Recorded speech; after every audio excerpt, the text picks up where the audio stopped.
vous invitons à un incroyable voyage dans le nord de l'Inde. Sur les traces d'un homme fait de chair et de sang. Bouddha.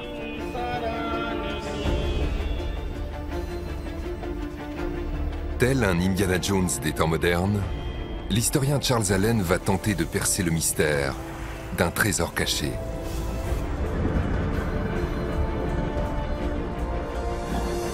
En 1898, en Inde, un Britannique régisseur d'un domaine agricole fait une incroyable découverte archéologique.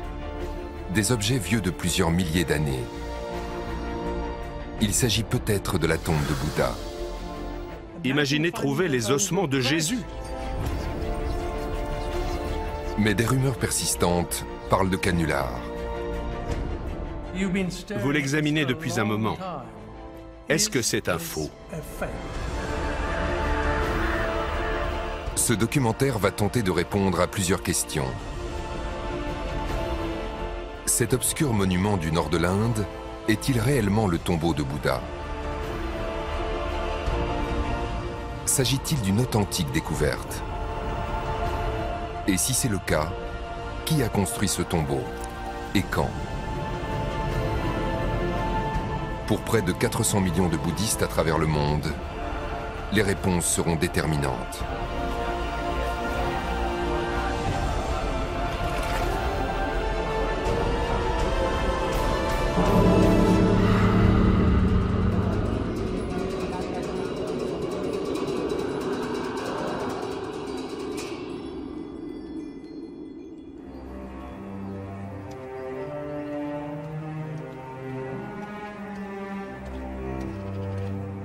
Pour l'historien Charles Allen, la quête ne commence pas en Inde, mais dans une banlieue tranquille, quelque part en Angleterre. C'est là que se trouve le mystérieux trésor qu'il a vu pour la première fois il y a plusieurs années et qui a fait naître chez lui une véritable fascination pour cette énigme archéologique.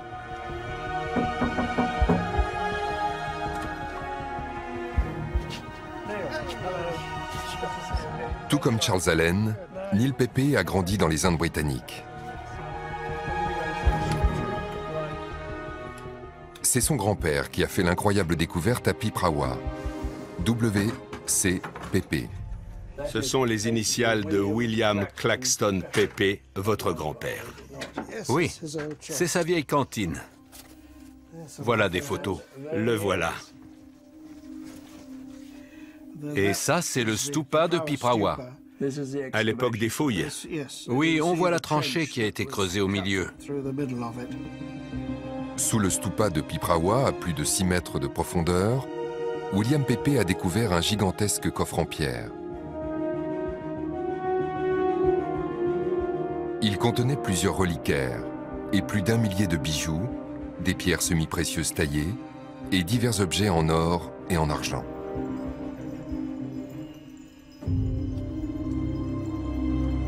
Une partie de ce trésor est conservée ici par la famille Pepe depuis plus de 100 ans. Sa valeur est inestimable.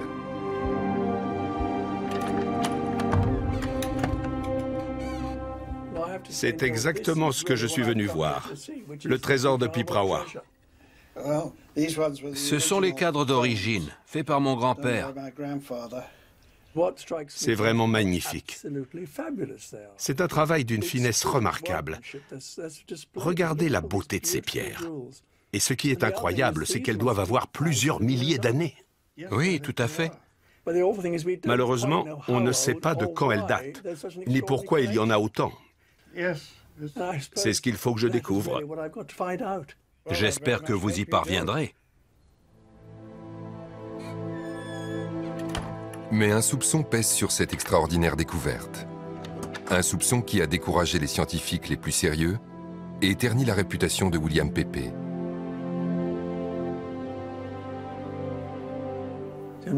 Et Neil, la découverte de votre grand-père date d'il y a plus d'1 siècle.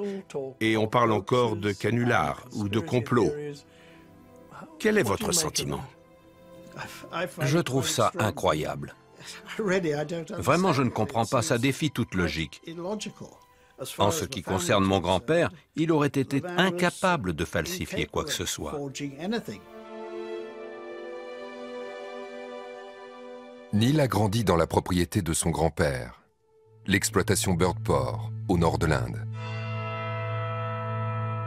C'est là que William Pepe a fait son incroyable découverte en 1898. Et voici Birdport House, que la famille Pepe a dû abandonner il y a plus de 50 ans.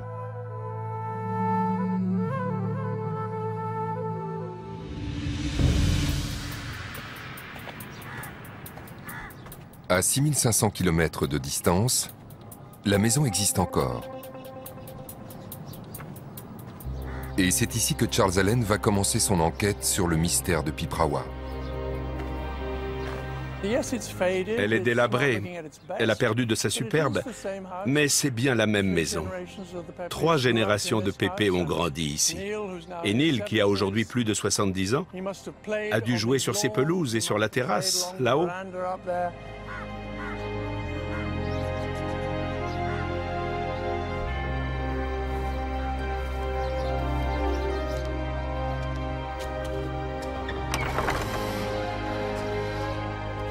Birdport House a été construite par la famille Pepe à son arrivée en Inde dans les années 1840, qui marque le début de la suprématie de l'Empire britannique.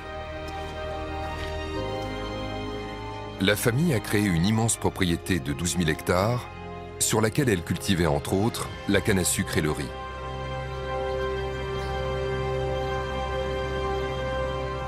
Mais l'homme qui vivait ici dans les années 1890 a-t-il réellement découvert le tombeau de Bouddha? Est-il la victime d'un canular? Ou l'auteur d'une supercherie?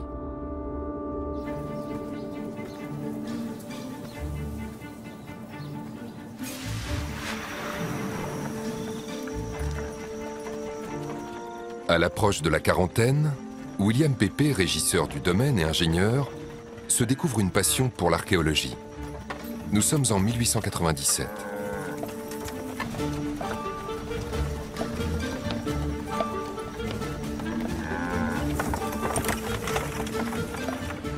Cette partie du nord de l'Inde est une région de plaine appelée Terai. Mais dans le nord du domaine de Birdport se dresse un mystérieux monticule, Piprawa.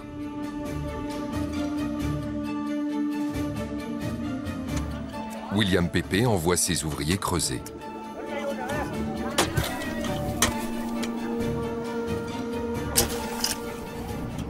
On ne saura sans doute jamais pourquoi William Pepe a pris cette décision, mais on était en plein âge d'or de l'archéologie. Des découvertes importantes ont été faites à cette époque, notamment des sites bouddhiques oubliés, dont l'un tout près d'ici.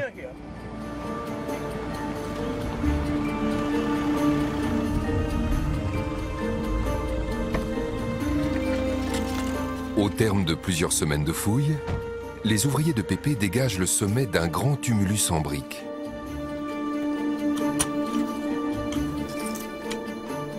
Mais que cache-t-il?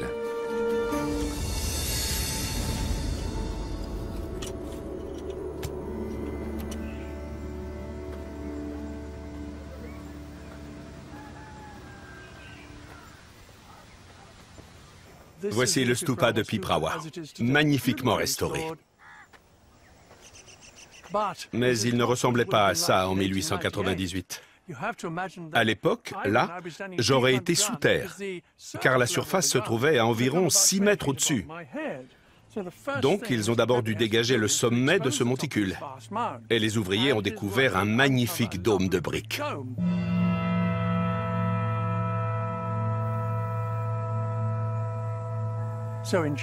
En janvier 1898, ils ont percé une énorme tranchée en travers du monument.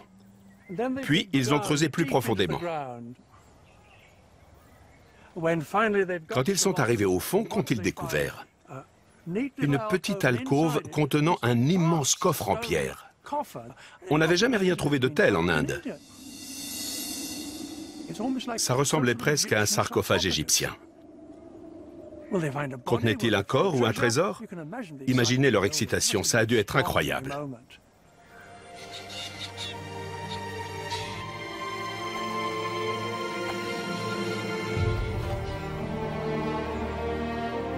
Le 18 janvier 1898, au matin, William Pepe et ses ouvriers pénètrent dans l'alcôve. C'est le moment qu'ils attendaient tous. Ils font glisser l'énorme couvercle qui pèse un quart de tonne. Et William Pepe découvre enfin le contenu du coffre. Il éloigne ses ouvriers et commence à sortir les objets un par un.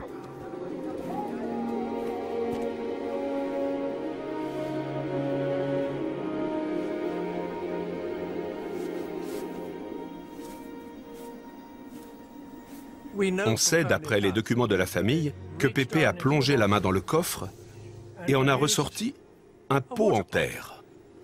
Je suppose que la déception était palpable. C'était un petit pot quelconque, comme on en trouve partout.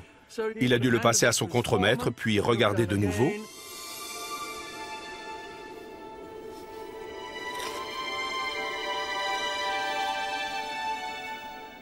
Et cette fois-ci, il ressort un bel objet en pierre. Un petit vase, mais avec un couvercle, un peu plus intéressant sans doute. Il le tend à son contremaître.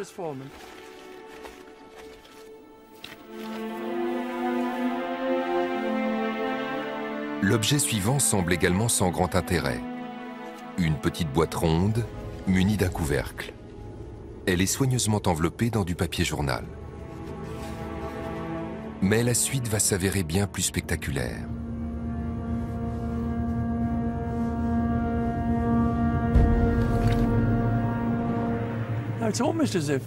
C'est presque comme s'il avait gardé le meilleur pour la fin.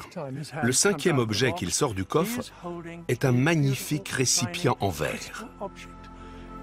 Il y a un joli couvercle, surmonté d'un poisson. Et lorsqu'il soulève le couvercle, on imagine son émerveillement en voyant scintiller les bijoux qu'il contient.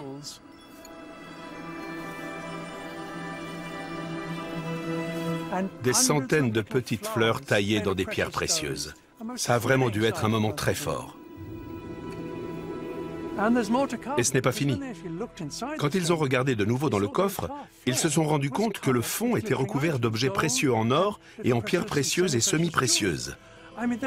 Il y avait plus de 600 objets distincts, comme si on les avait dispersés au fond du coffre en guise d'offrande. C'était très mystérieux. Mais quel moment merveilleux pour la famille Pepe.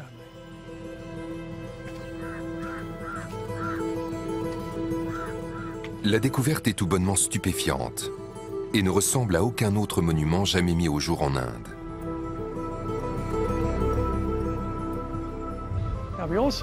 On sait aussi, d'après le récit de la famille, qu'une des nièces de William Pepe se trouvait là. Elle a dit à son oncle, il faut continuer à creuser. Et il a répondu, non, on arrête là. C'était une grossière erreur. Continuer à creuser aurait permis de répondre aux soupçons qui entourent cette découverte depuis plus d'un siècle. Mais William Pepe ne le fait pas. À quoi bon? Ce qu'il a découvert relève déjà du miracle.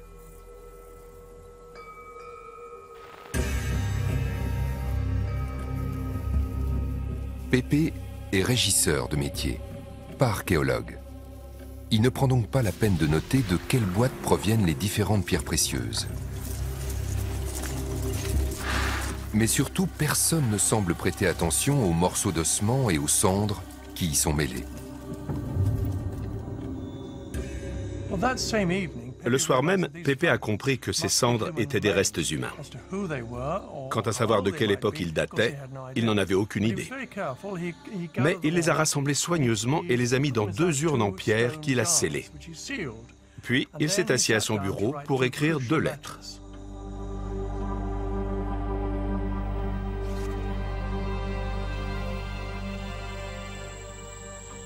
La première lettre est adressée à l'un de ses amis, Vincent Smith, chef de district basé à Gorakhpur, à environ 80 km au sud. Il est aussi amateur d'antiquités, c'est même un spécialiste. La seconde lettre est adressée à un véritable archéologue, le seul archéologue dans la région. Il travaille à l'époque sur des fouilles à plus de 30 km au nord. Il s'agit du professeur Anton Führer.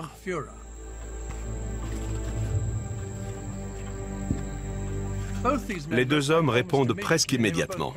Ils sont tous les deux très intrigués et ils posent tous les deux la même question. Y a-t-il une inscription quelque part?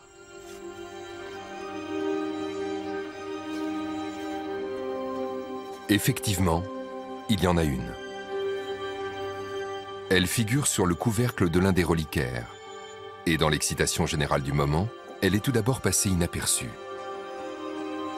Elle est composée de 36 caractères étranges. William Pepe est incapable de la déchiffrer, ni même de savoir de quelle langue il peut s'agir.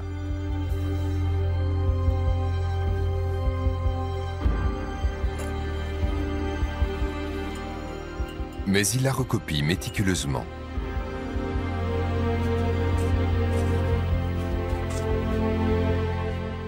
Puis il griffonne rapidement sur la même feuille un message adressé à son ami Vincent Smith.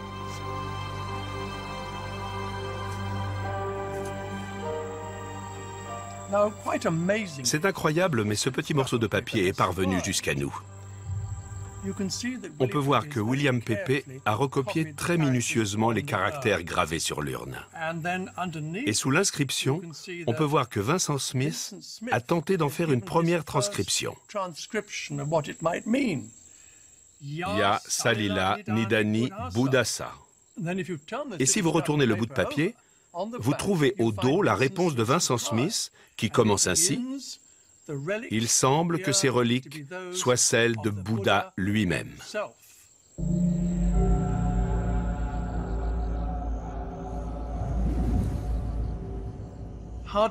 Qu'a dû penser William Pepe en lisant ça? C'est tout bonnement époustouflant. Le mot est faible. Aucune relique de Bouddha, mort depuis près de 2500 ans, n'a jamais été retrouvée. S'il s'agit bien de cela, c'est une trouvaille inestimable, comparable à la découverte d'un véritable morceau de la Sainte Croix. La réponse d'Anton Führer est tout aussi enthousiaste. Il lui écrit « Votre tombe contient les reliques de Bouddha ». Le professeur Anton Führer, archéologue officiel du service civil impérial pour le nord de l'Inde, se met en route pour aller voir William Pepe. Une visite qui aura des conséquences désastreuses. Car nul ne le sait encore, mais le professeur Führer est un imposteur. L'énigmatique professeur Anton Führer, successivement prêtre catholique, pasteur anglican, conservateur de musée, pseudo-spécialiste du sanskrit et archéologue professionnel. J'ai passé des années à tenter de cerner cet homme et de trouver une photo. Et la meilleure que j'ai retrouvée date de l'un de ses premiers chantiers de fouilles. Et on le voit près d'une statue. Et sur cet autre, on le voit à Piprawa, avec William Pepe. Mais sur les deux photos, c'est tout juste une ombre, dont on ne distingue pas les traits, à l'image de l'ombre qu'il va jeter sur la découverte du stupa de Piprawa.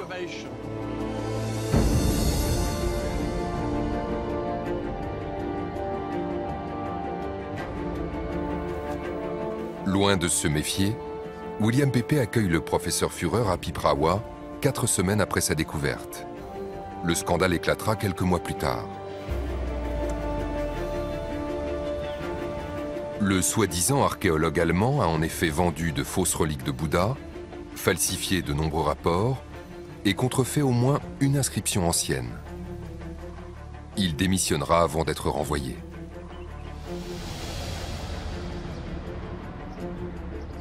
À Calcutta, le gouvernement des Indes britanniques craint les conséquences d'une telle imposture. Le professeur Führer était l'un de ses archéologues les plus réputés.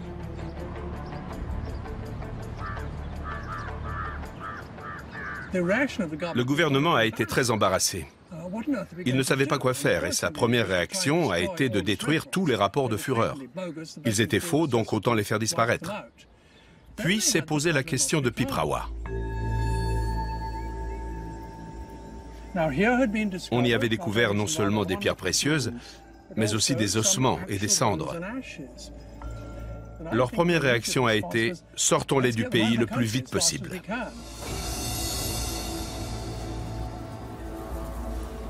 Le gouvernement britannique voit là une occasion de faire d'une pierre deux coups. Il souhaite depuis longtemps entrer dans les bonnes grâces de l'État voisin, le Siam. La couronne britannique offre donc officiellement les ossements et les cendres retrouvés à Piprawa à son roi bouddhiste Rama V, marquant ainsi des points en termes de diplomatie et étouffant l'affaire avant que le scandale Anton Führer ne devienne ingérable.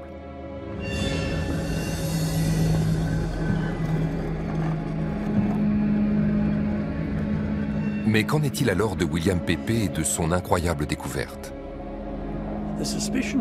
On a dû soupçonner le professeur Führer d'être intervenu d'une manière ou d'une autre sur les fouilles. Il a peut-être eu l'occasion de descendre dans l'excavation et de placer des objets dans le coffre.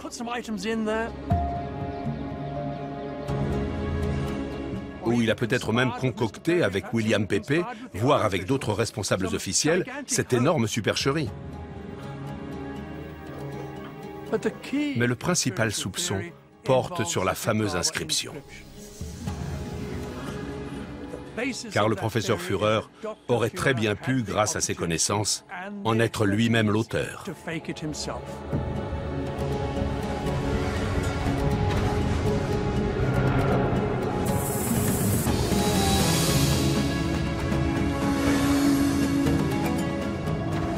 Un siècle plus tard, cette hypothèse n'a jamais été confirmée ou infirmée.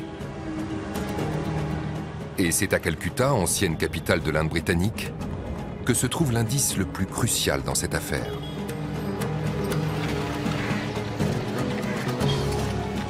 C'est en effet le musée indien de la ville qui détient l'urne de Piprawa portant l'inscription. La pierre ne peut pas être datée au carbone 14. Mais pour les yeux d'un expert, le texte lui-même contient des indices précieux. Je dois retrouver au musée le professeur Harry Falk. C'est une autorité mondiale en ce qui concerne les langues anciennes de l'Inde. Nous correspondons régulièrement, mais je ne l'ai encore jamais rencontré. On va voir ce qu'il en pense. Harry Falk enseigne dans le plus vieil institut d'indologie d'Allemagne, à Berlin. Harry, vous devez être Charles. Il étudie les langues anciennes de l'Inde depuis plus de 40 ans. Quel sera son verdict sur l'éventuelle culpabilité de son compatriote Anton Führer?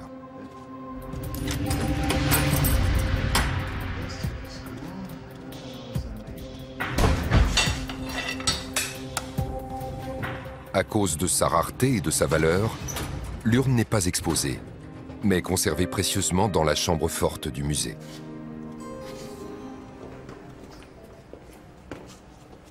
Nous voici dans le Saint des Saints. La voilà.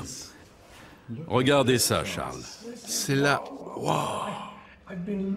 Ça fait 6 ans que j'étudie des photos de cette urne.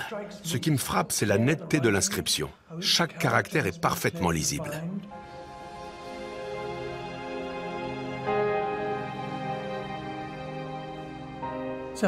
Harry, vous l'examinez depuis un moment. Est-ce que c'est un faux? Je peux dire avec certitude que ce n'est pas un faux.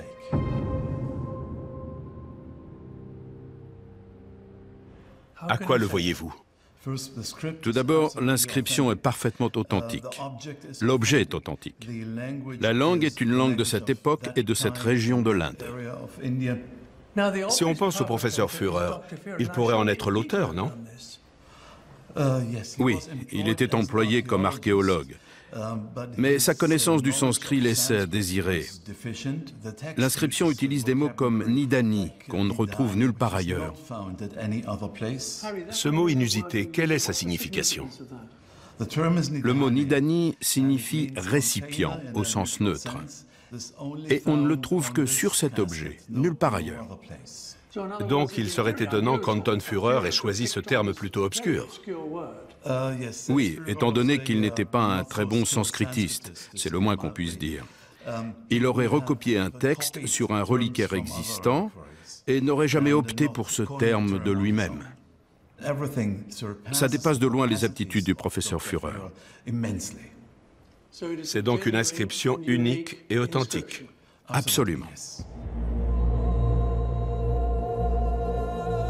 Sukhiti bhati nam sabhakinikanam saputtadalanang yang salila nidhane buddhassa bhagavasa sakya. And then he ran out of space. Puis il a manqué de place et il a ajouté 2 lettres au-dessus.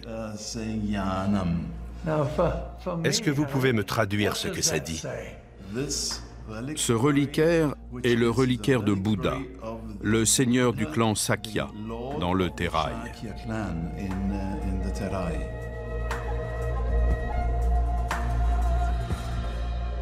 Harry, vous êtes donc formel.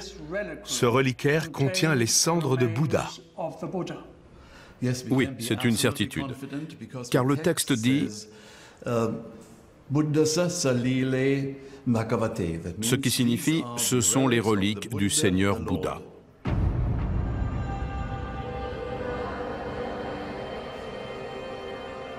Cet expert mondialement reconnu est donc convaincu que l'inscription est authentique. Voilà qui lave William Pépé de tout soupçon. Mais maintenant, un autre mystère surgit. D'après Harry Falk, l'écriture utilisée pour l'inscription n'existait pas encore à l'époque de la mort de Bouddha. Et toutes les urnes semblables retrouvées ailleurs en Inde datent également de bien après sa mort.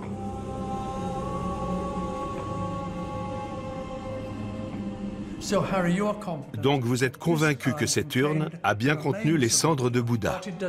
Seulement, elle ne date pas de l'époque de Bouddha, mais probablement d'1 siècle et demi plus tard. C'est bien ça? C'est tout à fait ça.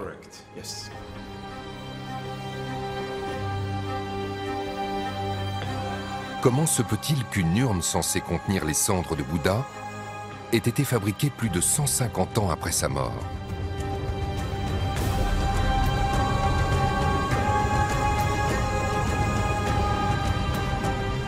La réponse à cette question est à chercher dans le passé, près de 2300 ans avant la découverte de William Pépé, à l'époque de Bouddha lui-même.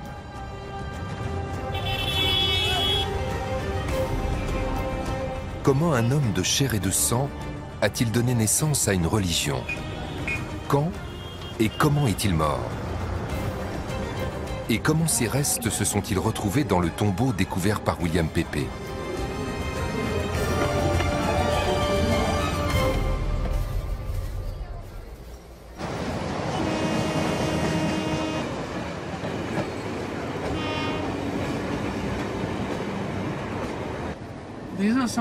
Ce sont de très jolis tableaux sur la vie de Bouddha, comme on la voit représentée dans l'art populaire de Janakpur. Et quand on regarde ces images, on a du mal à se souvenir qu'il a réellement existé. Mais le fait est que Bouddha était un homme de chair et de sang. D'ailleurs, on en sait autant sur sa vie que sur celle de Jésus ou celle du prophète Mahomet. Il a vécu dans la plaine du Gange au 5e siècle avant Jésus-Christ. Il est probablement né vers 500 avant Jésus-Christ et il est mort vers 410.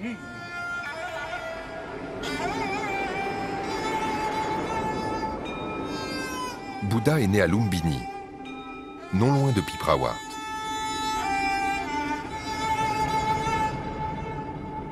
C'est un prince, fils du souverain des Sakyas. Mais à 30 ans passés, il fuit les fastes du palais et découvre pour la première fois les souffrances humaines qui l'entourent. La vieillesse, la maladie et la mort.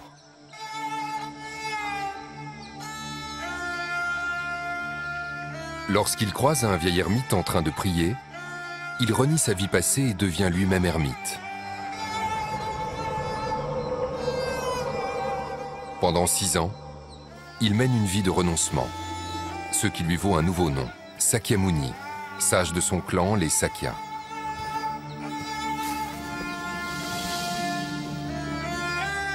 Puis il arrive à l'endroit où il va recevoir l'éveil. Bodh Gaya.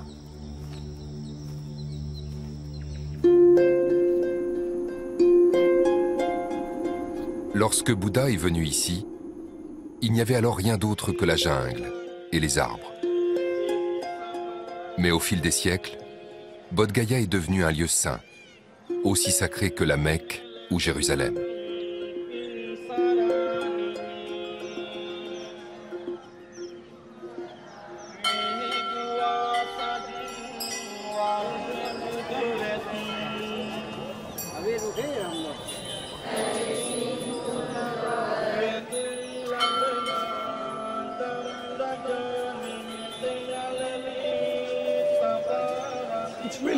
C'est très impressionnant de se dire que pour des millions de bouddhistes, cet endroit est le centre de leur univers.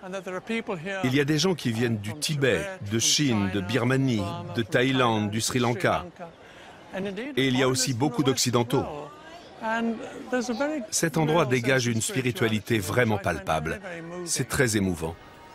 C'est le centre de la foi bouddhiste. Et bien sûr, tout le monde connaît Bodh Gaya, mais qui connaît Piprawa? Et pourtant, ce lieu pourrait avoir une énorme signification pour le bouddhisme.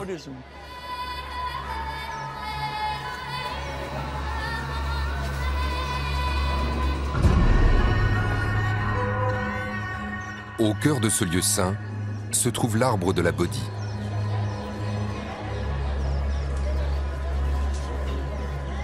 C'est en méditant sous cet arbre que Bouddha a finalement compris les causes de toutes les souffrances humaines et qu'il a atteint l'éveil. C'est ainsi qu'une nouvelle religion a vu le jour, le bouddhisme.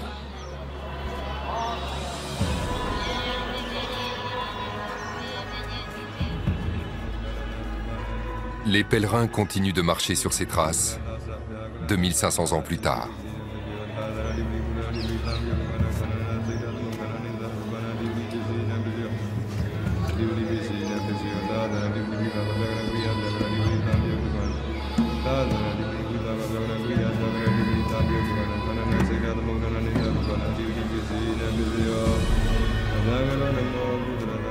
Ici, à Bodh Gaya, Bouddha a transcendé le temps pour pénétrer dans un présent perpétuel, sans futur ni passé.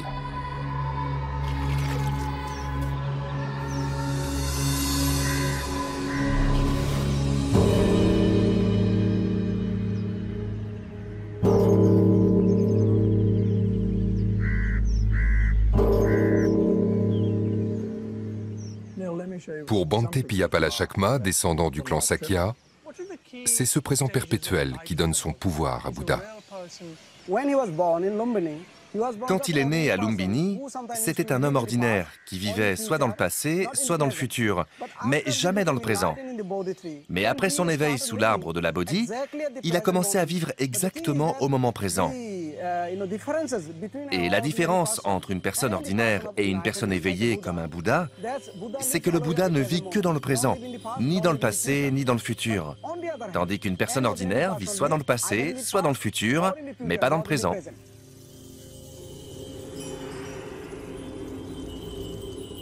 Vers l'âge de 80 ans, Bouddha entame son dernier voyage. Il retourne vers sa région natale, près de Piprawa. Son périple sera marqué plus tard par la construction de stupas et de colonnes commémoratives. À Vaisali, où il prononce son dernier sermon, à Kesariya, où il renvoie les foules et continue sa route avec ses proches disciples. À 100 km de Lumbini, à Kushinagar, il s'allonge entre deux arbres et meurt.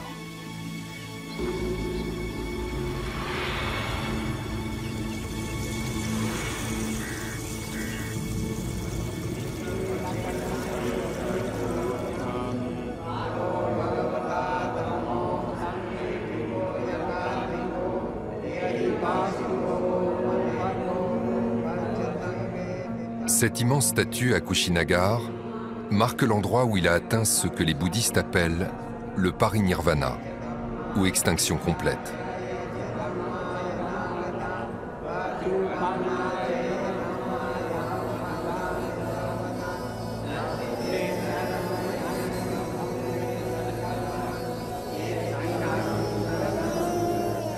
Mais c'est ce qui se passe après sa mort qui va nous fournir des indices précieux pour résoudre le mystère de Piprawa.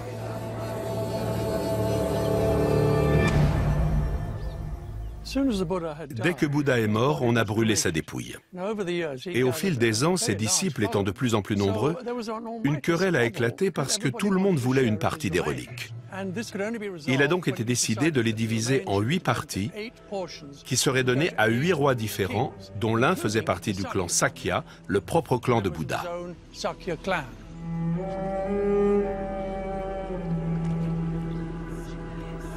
Si l'on en croit l'inscription, l'urne de Piprawa pourrait contenir la partie allouée au Sakya. Piprawa se trouve au cœur de leur territoire, terre natale de Bouddha. Serait-il possible que William Pépé soit tombé par hasard sur le stupa du clan Sakya?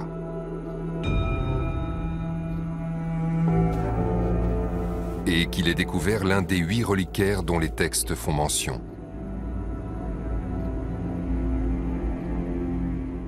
Peut-être. Seulement voilà, les chroniques bouddhiques sont formelles. Les enterrements de l'époque étaient simples et dépouillés.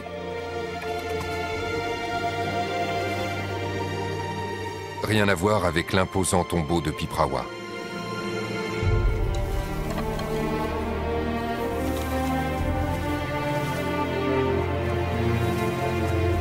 Donc même si les fragments d'eau et les cendres sont bien ceux de Bouddha, ce tombeau a probablement été érigé plus tard.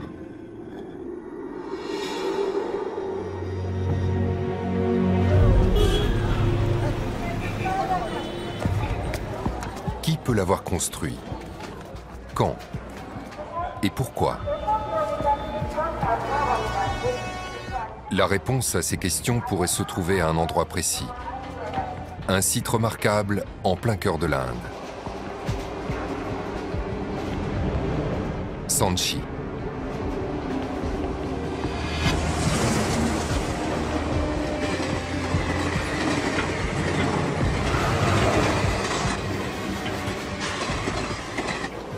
Le voilà! Très impressionnant. Nous arrivons à la colline de Sanchi, qui se détache sur la plaine. Et au sommet se dresse le grand stupa, avec ses magnifiques portiques sculptés. Une véritable merveille.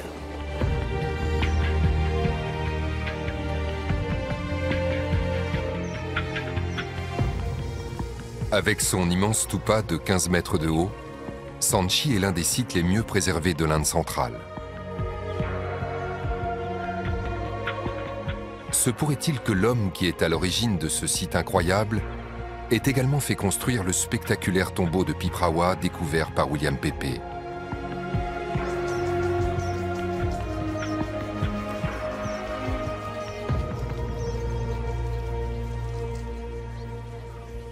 Ces sculptures sont vraiment étonnantes. C'est un miracle que ce stupa ait survécu plus de 2000 ans. Mais il est toujours là. Et c'est le seul dans son genre. C'est époustouflant.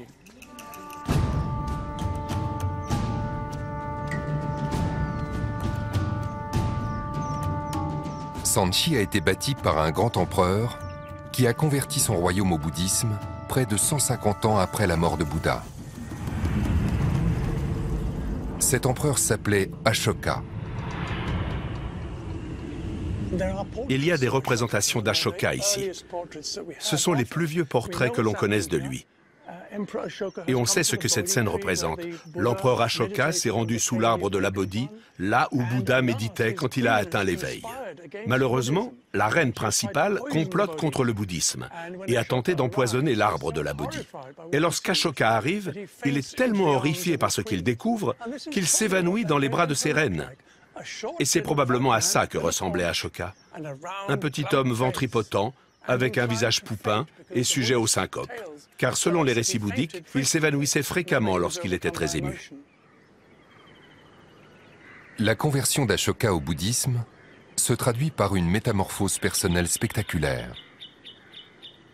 C'est impossible de rester insensible à la personnalité d'Ashoka.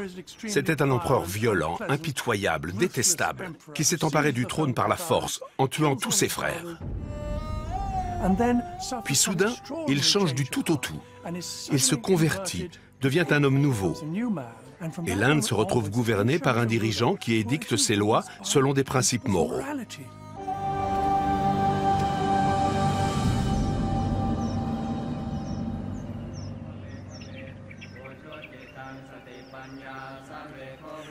C'est lui qui fait de ce culte secondaire d'abord la religion nationale, puis une religion mondiale.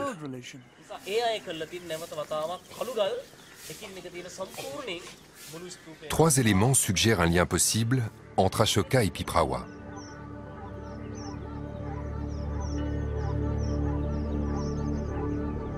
Les sculptures de Sanchi racontent qu'Ashoka a fait bâtir des centaines de stupas partout en Inde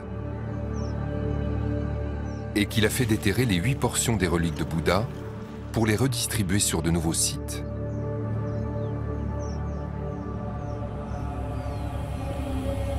Piprawa en faisait-il partie?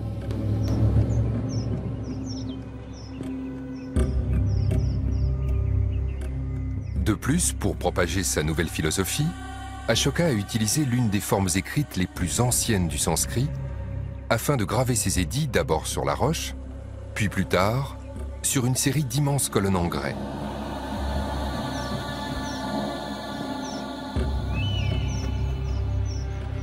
Un système d'écriture appelé Brahmi.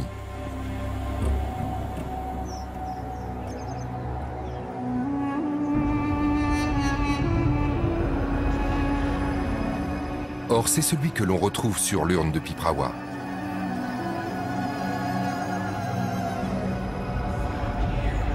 Et enfin, d'après Harry Falk, cette inscription date de 150 ans après la mort de Bouddha, ce qui correspond à l'époque du règne d'Ashoka. Mais si Ashoka a fait bâtir le tumulus de Piprawa et s'il s'agit bien d'une sépulture de la famille de Bouddha, le clan Sakya, elle aurait dû devenir un lieu saint bouddhique.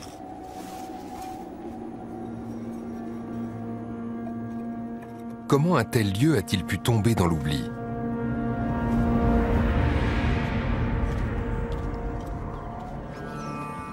Pour répondre à cette question, il faut savoir ce qui est arrivé au bouddhisme après Ashoka. Ashoka voulait faire de son royaume un pays bouddhiste, et quelque part, il est allé trop loin.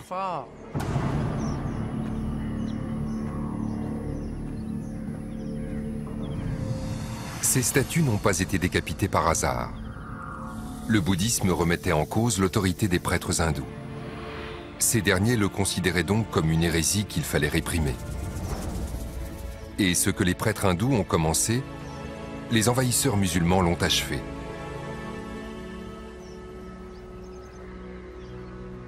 Au fil des siècles, Ashoka, l'inscription en brahmi et le bouddhisme indien ont été effacés des mémoires, pratiquement comme s'ils n'avaient jamais existé.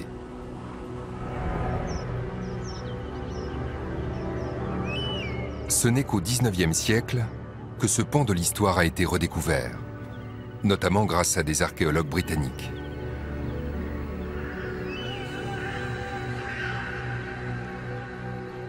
L'écriture brahmi a été déchiffrée, Ashoka a été identifié,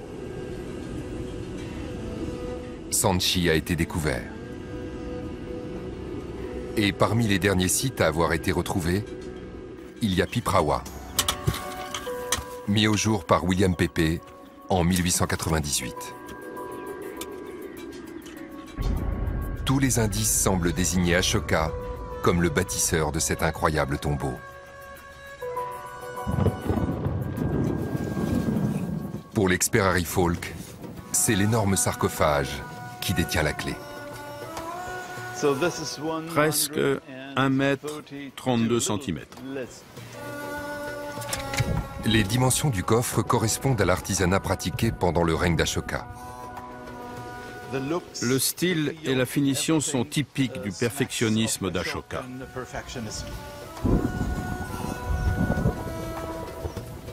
Harry Falk est convaincu que le grès du coffre et celui dans lequel les colonnes d'Ashoka ont été sculptées proviennent de la même carrière. Le coffre a peut-être même été construit à la même époque que ce pilier découvert non loin, à Lumbini. Cela veut-il dire qu'on pourrait dater ce coffre en pierre? Il a sûrement été construit quand Ashoka se trouvait à Lumbini, c'est-à-dire vers la 20e année de son règne, soit en 245 avant Jésus-Christ, environ. Vous me fournissez là une date très précise. C'est incroyable.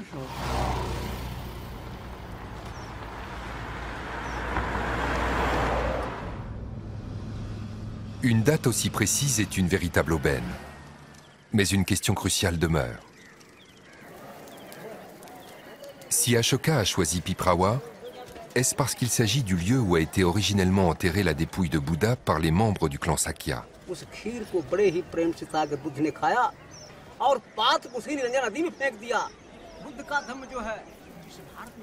Si en 1898, William Pepe avait continué à creuser comme le lui conseillait sa nièce, il aurait peut-être trouvé la réponse.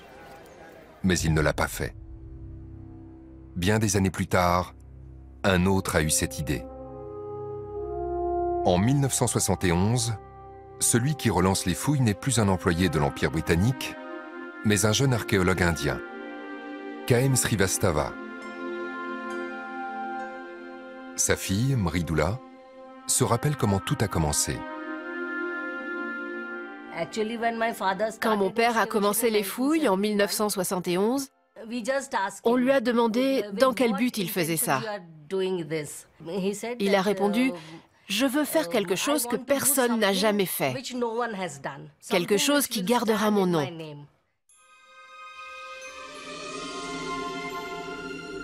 Srivastava est persuadé qu'il y a peut-être quelque chose sous la salle dans laquelle William Pepe a retrouvé le sarcophage. L'excavation de William Pepe a été comblée depuis longtemps. L'archéologue indien va devoir recommencer les fouilles à zéro.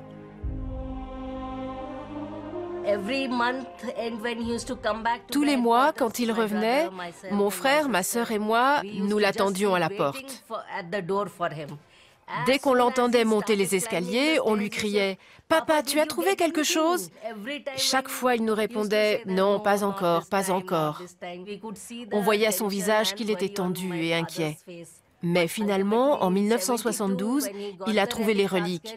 Et quand il est revenu, on lui a demandé « Papa, tu as trouvé quelque chose ?» Et il a répondu « Oui, j'ai réussi. » Et quelle réussite! Juste en dessous des fouilles de William Pepe, il découvre une sépulture plus ancienne.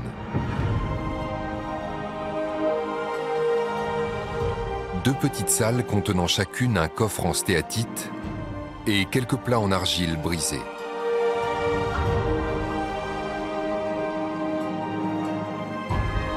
L'archéologue est convaincu que sa découverte date de l'époque de Bouddha lui-même.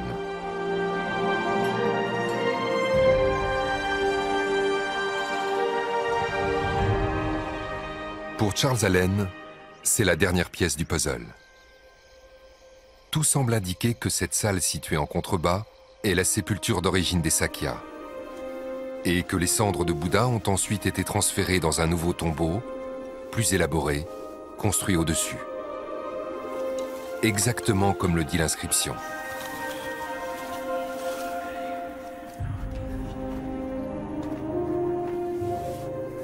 L'immense sarcophage découvert par William Pepe datait d'une toute autre époque. Entre-temps, quelqu'un avait déterré les cendres et avait rajouté tous ces magnifiques bijoux en guise d'offrande.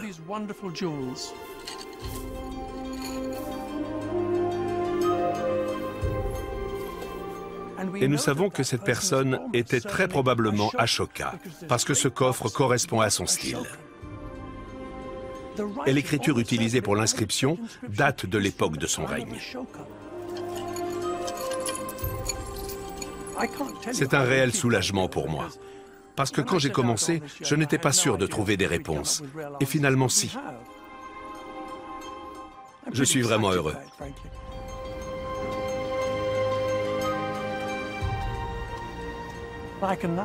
Je peux retourner en Angleterre et dire à Neil Pépé que son grand-père n'était pas un menteur, que l'inscription est authentique et que les bijoux qu'il a conservés sont également authentiques.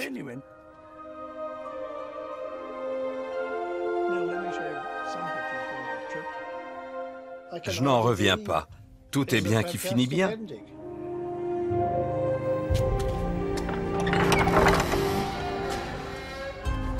Mais Charles Allen a fait bien plus que laver le nom d'un homme.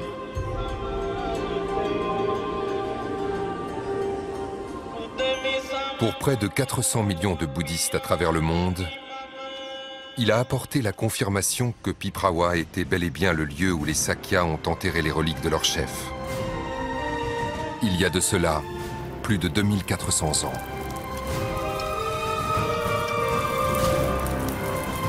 Et où l'empereur Ashoka a par la suite fait ériger un magnifique tombeau pour honorer le Seigneur Bouddha.